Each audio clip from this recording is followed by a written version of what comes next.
ఆయన పెద్ద మనిషి అని. ఇక ఆయన పెద్ద ఆయనను కాదో నాకైతే తెలియదు, కానీ ఆయన అంటున్నది ఏందయ్యా అంటే ప్రజాపాలన పోవాలి, పాపాల భైరవుడు రావాలంట. నేను అడుగుతున్న మా మిత్రులను, ప్రజాపాలన ఎందుకు పోవాలి? ఫామ్ హౌస్ల పండుకున్న పాపాల భైరవుడు ఎందుకు అధికారంలోకి రావాలి అని నేను అడుగుతున్న ఈ వేదిక మీద నుంచి. ప్రజాపాలన ఆ పెద్ద ఆయననో వాళ్ళ తాతనో వాళ్ళ ముత్తాతలో తెస్తే రాలేదు. ఈ ప్రజాపాలన వచ్చింది లక్షలాది మంది కాంగ్రెస్ పార్టీ కార్యకర్తలు త్యాగం చేసి తమ రక్తాన్ని చెమటగా మార్చి భుజాలు కాయలు కాసేలా మువ్వన్నెల జెండాను మోస్తే ఈనాడు ప్రజాపాలన వచ్చింది. నీ నెత్తి మీద దరిద్రం ఉండి నువ్వు జగిత్యాలలో ఓడిపోతే, ప్రజలు తిరస్కరిస్తే, నీకు మంత్రి పదవి ఇవ్వకపోతే ప్రజాపాలన పోవాలనా? ఇవాళ నిన్ను పెద్ద మనిషి అని మేము పిలవాలనా? పెద్ద మనిషి అని పిలిపించుకునే అర్హత నీకు ఉన్నదా అని నేను ఈ వేదిక మీద నుంచి అడుగుతున్నా. నేను అడుగుతున్నా, ఇవాళ పెద్ద మనిషిని ప్రజాపాలన ఎందుకు పోవాలి, పాపాల భైరవుడు అధికారులు ఎందుకు రావాలో నువ్వు జవాబు చెప్పాలి. నీ పదవి కోసం, నీ అధికారం కోసం, నీ ఆకాంక్ష కోసం ఆనాడు 1983 చరిత్ర వెనక్కి వెళ్ళి ఆయన పుట్టు పూర్వతరాలు పుట్టు మచ్చలు ఇవ్వాలి. ఈ వేదిక మీద నుంచి నేను చెప్పదలుచుకున్నా. ఆయన నీతేంది, ఆయన జాతేంది, ఆయన దోస్తేందో ఇవాళ మీ అందరి ముందర నేను విజ్ఞప్తి చేయదలుచుకున్నా. మిత్రులారా, 1983లో తుమ్మల నాగేశ్వరరావు గారు సజీవ సాక్షి. ఆనాడు అన్న పెద్దలు నందమూరి తారక రామారావు గారు యువ న్యాయవాదిగా జగిత్యాలలో న్యాయవాది పదవిని బాధ్యత నిర్వహిస్తుంటే పిలిచి భుజం తట్టి నీకు ఎమ్మెల్యే టికెట్ ఇచ్చి నీకు ఎక్సైజ్ శాఖ మంత్రి ఇస్తే సంవత్సరం తిరిగే లోపలనే అన్న ఎన్టీఆర్ను వెన్నుపోటు పడిచి నాదెండ్ల భాస్కరరావుతోని జట్టు కట్టిన నువ్వు నాదెండ్ల భాస్కరరావు సోపతిని వదిలి కాంగ్రెస్ పార్టీలకు వచ్చి 40 సంవత్సరాలు పూర్తయింది. నేను అడుగుతున్నా పెద్ద మనిషిని, ఈ 40 ఏళ్ళు జగిత్యాల నియోజకవర్గమే కాదు కరీంనగర్ జిల్లాలో ప్రతి కాంగ్రెస్ పార్టీ కార్యకర్త 14 ఎన్నికల్లో 11 సార్లు ఎమ్మెల్యే, 3 సార్లు ఎంపీ, 1 సారి ఎమ్మెల్సీ, 14-15 సార్లు బీభావిస్తే దుఃఖాన్ని దిగముంగుకొని ఎన్టీఆర్ను వెన్నుపోటు పడిచిన నిన్ను, నాదెండ్ల భాస్కరరావు అనుచరుడైన నిన్ను ఎమ్మెల్యేగా, ఎంపీగా, ఎమ్మెల్సీగా ఏ ఎన్నికల్లో పోటీ చేసినా వేలాది మంది కాంగ్రెస్ పార్టీ కార్యకర్తలు నిన్ను భుజాల మీద మోసిన మాట నిజం కాదా?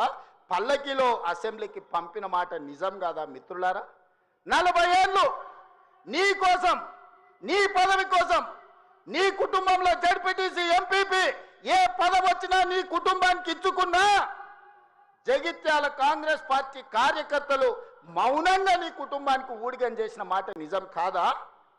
గ్రామంలో ఉన్నోడు గ్రామంలో ఉండాలి, మండలంలో ఉన్నోడు మండలంలో ఉండాలి, జిల్లాలో ఉన్నోడు నియోజకవర్గంలో ఉన్నోడు నియోజకవర్గంలో ఉండాలని పాపంది చేసింది నువ్వు కాదా? మొన్న నేను జగిత్యాల కార్యకర్తలను కలిస్తే ఒక్కొక్కరు తమ కష్టాలను మనసు విప్పి మాట్లాడుతుంటే నాకు ఆశ్చర్యపోయినా.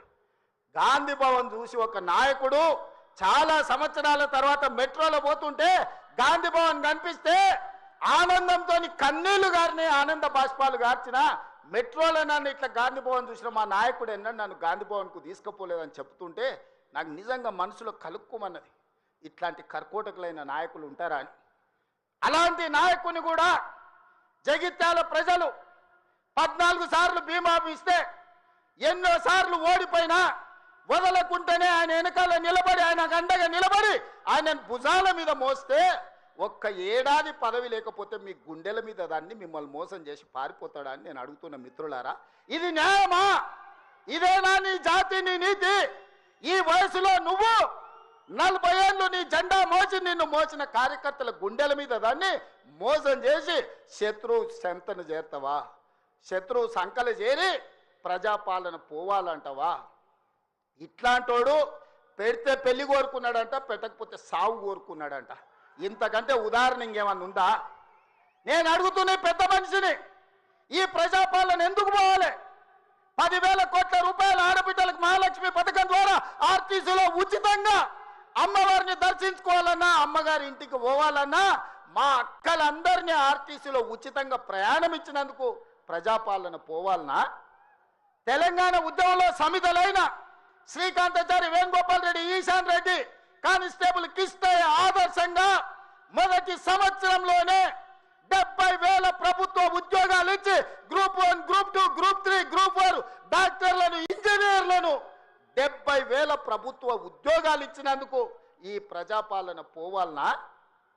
ఆనాడు ఒరేస్తే ఉరేసుకున్నట్టే అని మాట్లాడిన నువ్వు నీ ఫామ్ హౌస్లో 150 ఎకరాలలో ఒరేసుకొని 4,200 రూపాయల క్వింటాలు అమ్ముకొని నువ్వుంటే, రైతులు ఆత్మహత్యలు చేసుకుంటుంటే 8,000 కొనుగోలు కేంద్రాలను తెరిచి ఉత్తమ్ కుమార్ రెడ్డి గారు 2,58,00,000 మెట్రిక్ టన్నులు ప్రతి సంవత్సరం ఒడ్లు కొన్నందుకు ప్రజాపాలన పోవాలనా? సన్నబియ్యం, సన్న ఒడ్లు వండించి సంటి పిల్లలకు సన్నబియ్యం తినిపిస్తున్నందుకు ప్రజాపాలన పోవాలనా? 3,15,00,000 17 లక్షల మంది ఈరోజు సన్నబియ్యం తింటున్నందుకు ప్రజాపాలన పోవాలనా?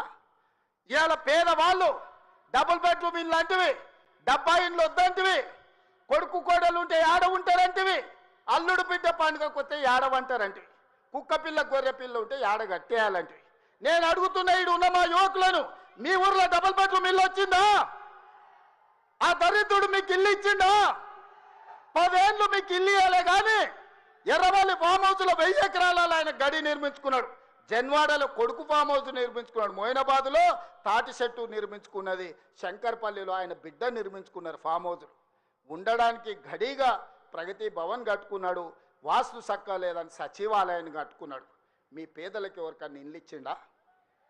సంవత్సరానికి 2 లక్షల ఇల్లు ఇచ్చుంటే కూడా పేదలకు ఈ 10 ఏళ్లలో 20 లక్షల మంది పేదలు ఈరోజు ఇల్లు కట్టుకునేటోళ్ళు కదా. తండాలలో, గూడాలలో, మారుమూల పల్లెల్లో ఉన్న ఆదివాసీలు, లంబాడీలు, గిరిజనులు, లేకపోతే ఇతర పేదలు ఇల్లు కట్టుకునేటోళ్ళు ఉండేటోళ్ళు కదా. 20 లక్షల కోట్లు ఖర్చు పెట్టినావు కానీ 20,000 ఇండ్లు కూడా పేదలకు ఇయ్యలేకపోయినావు. ఈరోజు 4.5 లక్షల ఇండ్లు పేదవాళ్లకు ఇందిరమ్మ ఇండ్లు ఇచ్చిన మాట నిజం కాదా? ఈరోజు మీ గ్రామాలలో ఇందిరమ్మ ఇండ్లు కట్టుకుంటున్నది నిజం కాదా? మిత్రులారా, గుండె మీద చెయ్యేసుకొని ఆలోచన చెయ్యండి. ఇలా పేదలకు 4 లక్షల 4.5 లక్షల ఇందిరమ్మ ఇండ్లు ఇచ్చినందుకు ప్రజాపాలన పోవాలనా?